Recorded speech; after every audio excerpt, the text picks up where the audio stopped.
Good evening, good morning to our 30-minute slot where we hopefully come back to our heart to experience the healing touch from the rays of the risen cosmic Christ. This is not a session that's here to promote a religion at the expense of wounding another. Here we embrace all beliefs, all faiths and none. And the purpose of our coming together is to try and raise awareness of an amazing event that is actually happening now, where the cosmic Christ consciousness is touching every heart created by the Supreme. But not all hearts are open. Many are still closed.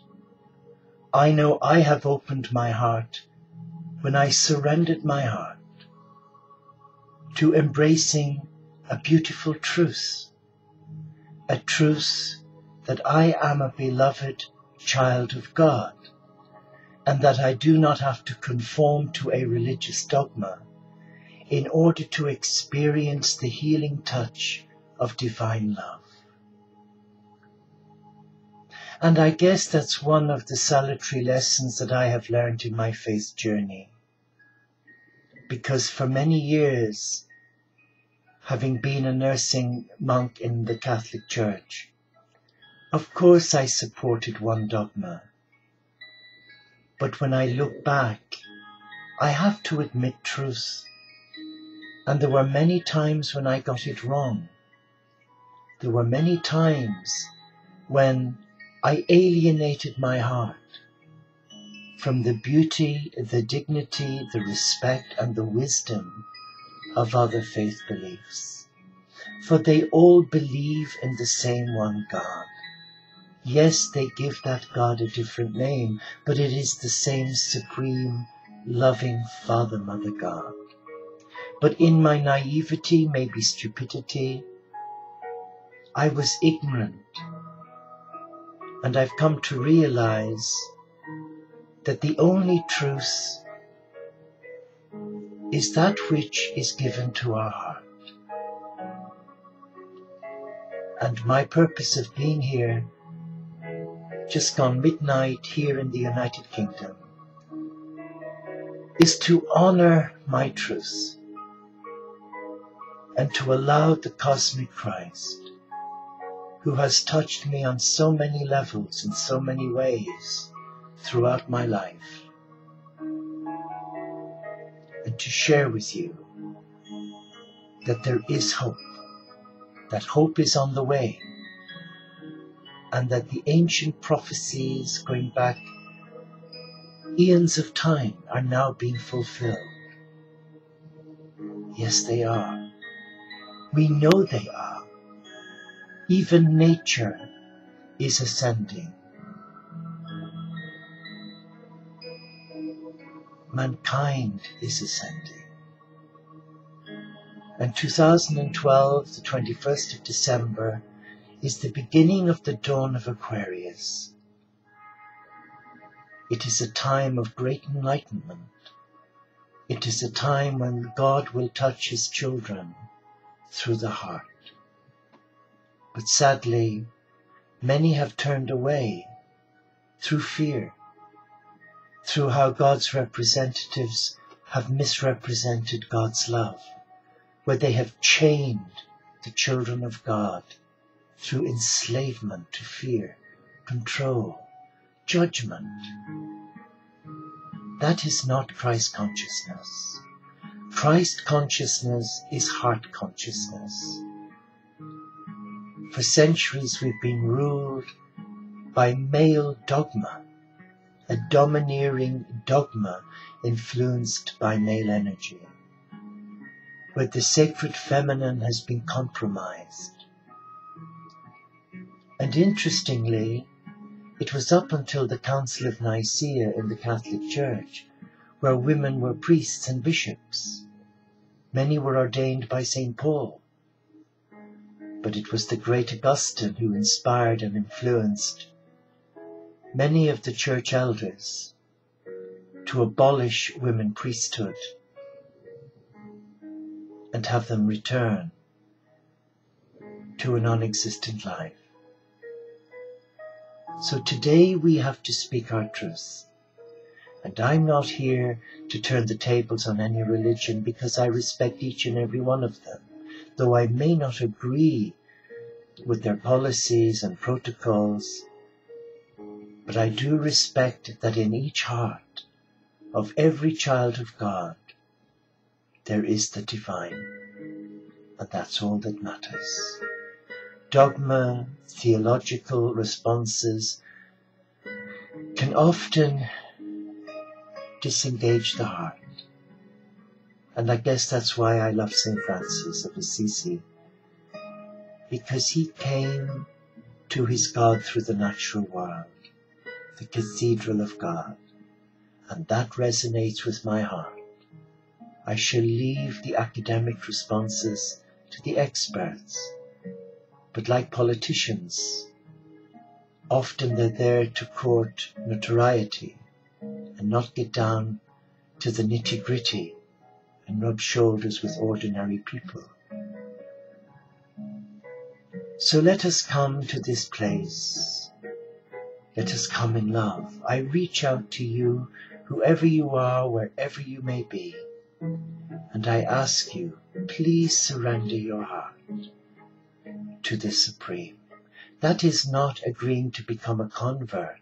No, it's acknowledging that you were created by love, for love, through love, by love, in love. And love for me is the Supreme, a supreme presence that lives and moves and breathes in everything around us, in everything we can touch and feel and sense.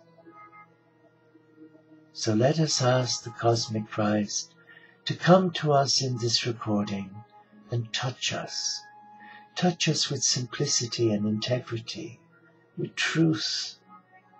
But interestingly, the theme for this evening, according to my notes, is work as worship, as being an essential part of the gift of our life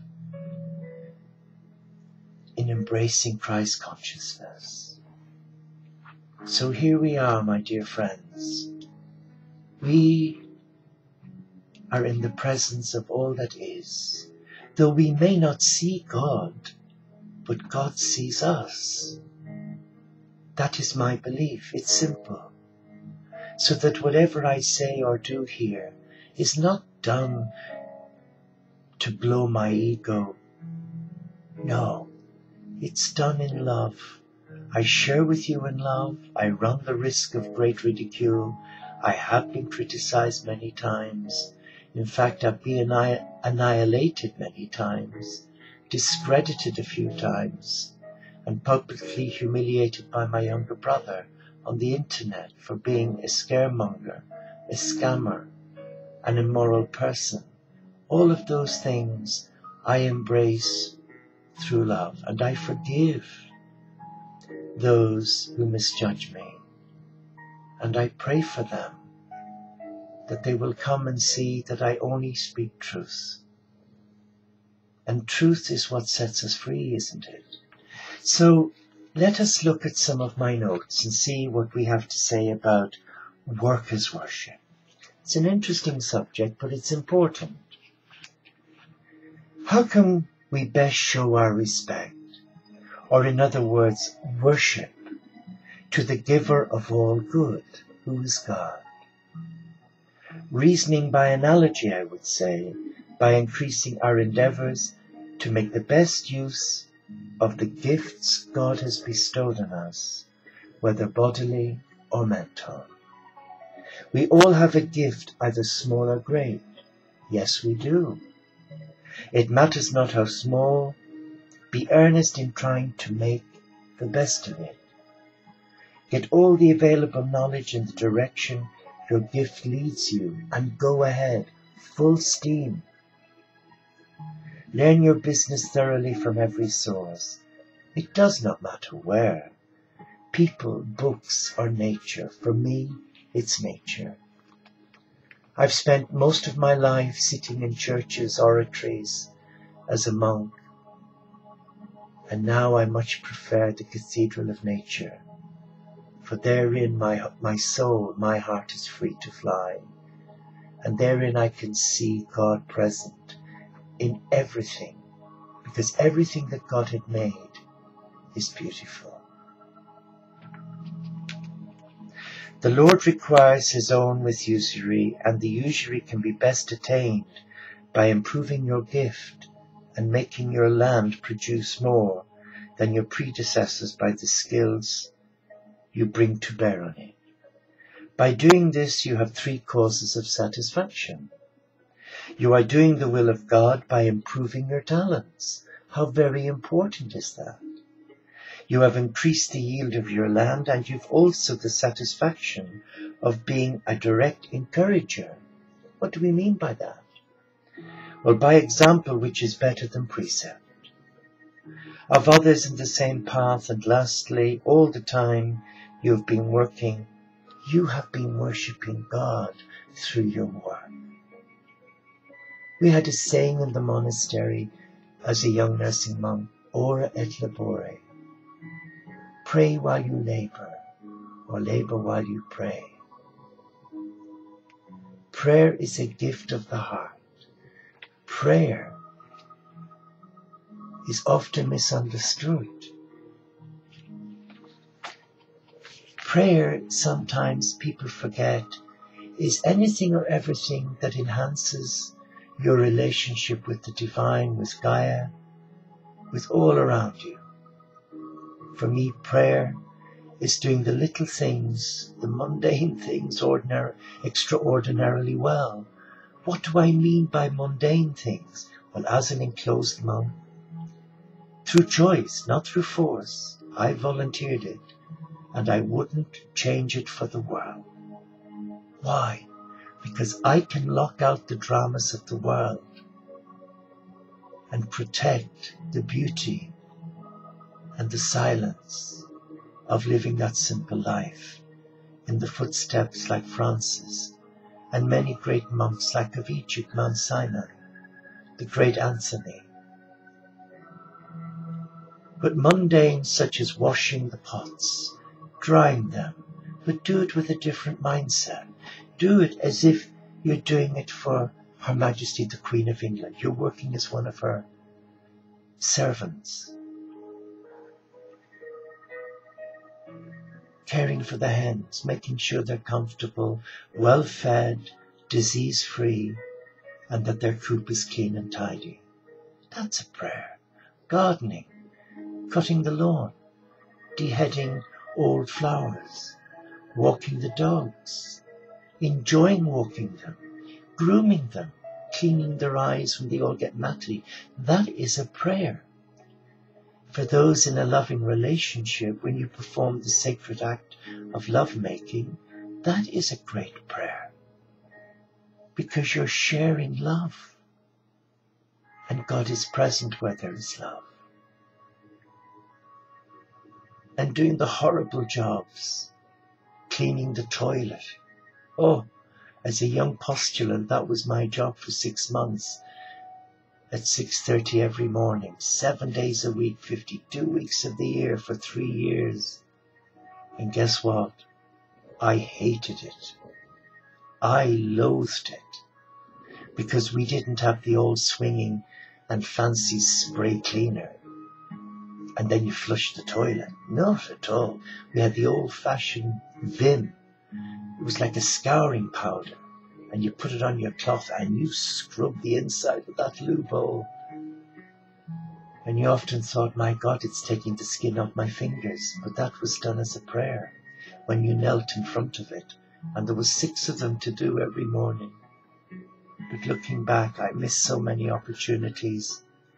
Because as a young nursing monk in training, I didn't really have the wisdom I was so inexperienced, but now, as an older man, the importance of combining work and prayer is essential.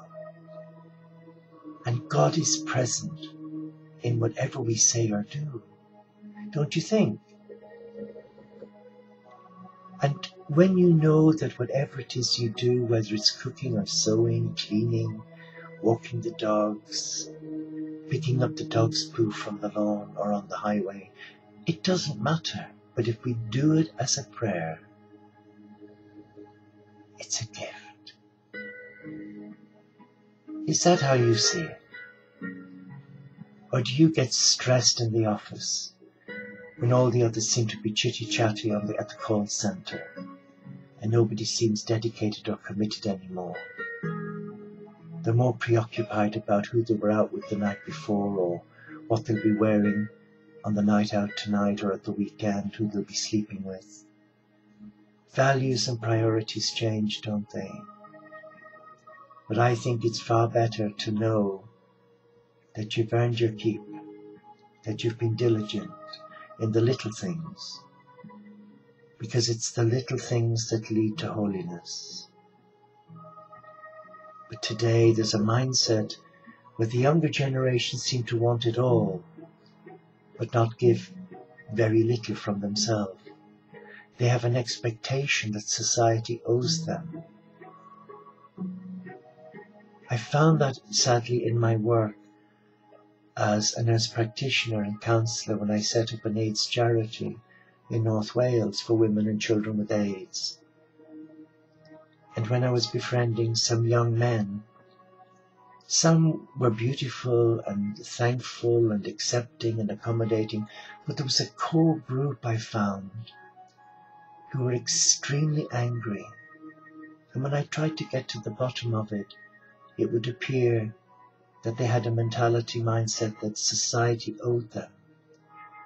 And when I'd go into the kitchen to make them a drink, I would find 2 washing machines and 3 kettles, and I'd come back in and I'd say, how come you've got 2 washing machines? Or I got the social fund. I said, but you don't need to, do you? Well, no, but it's handy to have the second. But why 3 kettles? You can only boil 1. And it was the same attitude society owes me. And yet at the time I was befriending clients with cancer and they couldn't access that fund. Though it was ring-fenced, they'd taken money from caring for cancer patients to give to another vulnerable group who were affected by HIV disease. So there was an inequality, and that is how life is today. So you and I, in order to embrace Christ consciousness, we have to take responsibility for our thinking methods. We have to take responsibility for our life, for our spiritual life. God isn't going to come down from heaven and zap you on the head and say, you're mine. We are God's already. But we have been given a beautiful gift, a precious gift, free will. And though many are called, only a few respond and are willing to surrender their heart to love. It is so disheartening when you think that the supreme creator of all life should consider giving you and I the gift of free will, knowing that many will reject that love. That must be very, very painful for God. But there again, I'm coming to this from a human mindset, not an infinite mindset. So let us come now. Let us spend time with the cosmic Christ. Let us be still in that oasis of love. And here I would like you to imagine a desert. And I've been to many deserts, especially around St. Catherine's Monastery on Mount Sinai, where I led many retreats, empowering beautiful souls on a journey to embrace the feminine energy of God and the Christ. Just picture a tent, a simple Bedouin tent, and there's a fire burning, It's nighttime. It's dark. There's a stillness in the air. You can smell the coolness, and you can hear the occasional bird song. And you are relaxed. You are sat in that beautiful place, and you can see through the tent the night sky, which is as black as the ace of spades. And there is a beauty about the place. There's a stillness. And that stillness is so healing because it's affecting your breathing. And you are becoming relaxed with every in-breath that you breathe. And as you relax, you become aware of the beauty and presence of God. And your heart is bursting with love. Love to see, to hear, to understand what is Christ consciousness and why is it so important to surrender the heart to love. Well, as you relax, a shadow appears at the entrance of the tent, wearing a large cloak with a hood. But you're not afraid. In your heart you feel and sense that you know this person and yet you've never met them before. And as they come in to warm their hands, having walked the desert in the late hour, at the brazier you can see a reflection on their face from the fire. And it's a young man, but next to him there's a woman with long, beautiful, golden trestles of hair. And as they remove the cloak, you realize it is the Christ and Magdalena. They take a seat next to you. But Magdalena prefers to lie on the cushions, as they do in those parts. And as she lies down to rest her weary bones, the Christ looks at you and says, "It is good to meet with you again." And you look startled. "Again?" He said, "Let me explain. My Father, Mother God formed you in your mother's womb, and before you were born, you stood in the presence of God, and you agreed to come back to hold the light for truth. And I thank you. You appear startled. I'm thanked for holding the light of God." And Jesus takes your hand and mine, and you feel a love piercing the palms of your hands. And He's releasing His love, His light, His blessing. He is soothing your mind that's worried and anxious and afraid. And He asks you just to be still and to relax in the presence of love. And as you close your eyes, you are aware this is the Christ. And all around you, you can sense a ray of light. It is the angelic realm. They've come to support you. They've come to assist you in your healing process. And at your feet, Magdalena is washing your dusty feet. And now she's drying them with her hair, as she did the Christ the night before He was crucified. Then she brings out a little vial of the most beautiful oil, spikenard, and you can smell the fragrance, and it's sending you into a deep sleep.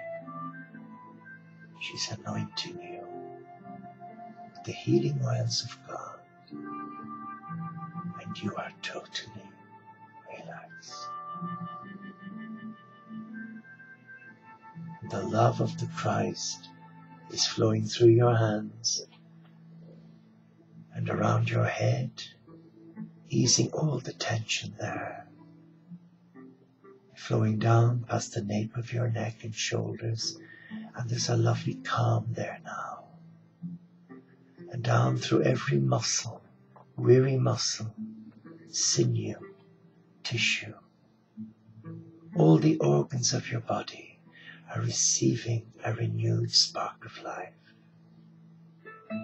and you are feeling so relaxed, so at ease within yourself, and your heart is being bathed in the love of the Supreme. And all you can sense is beauty, stillness, acceptance. Acceptance that you are a beloved of God and that your life matters here, and that you are loved and respected by God. And your heart is on fire with love. And the healing rays are flowing now from the Christ's heart. A profusion of light is flowing from his heart, and it's forming an aura around you, protecting you, allowing you to self-heal. So now with every in-breath that you breathe, you are receiving an influx of light from the cosmic Christ, and he is touching you. He is really touching you. Just stay with that and feel his love caress you and reawaken Christ consciousness within you, a consciousness about love, and not being a procrastinator, but by accepting all that is given to you by God in your heart. And the healing touch of God is now saying to you, be still and know that you are loved, that you are loved from the eons of time ago, that you have been formed, created, renewed with the love of God. And you hear a voice speak, I called you by your name, you are mine. I have loved you with an everlasting love. You are mine. You are mine. Be still and know that I am with you, says the Christ. And suddenly you hear a noise, and it's like a desert bird calling you to prayer. And your attention is drawn to that sound, and you suddenly look around, and there's no one there. But you see before you footprints by the brazier where the fire is burning. You see two sets of footprints, one definitely of a man and the other of a woman. And then a voice says in the desert night air, I have come to prepare you, and I love you. Your brother Jesus and your sister Magdalena. Wow. And you are safe now. Safe in the knowledge that you are loved. Be still and enjoy coming back into your heart and feeling and sensing the love of the Creator.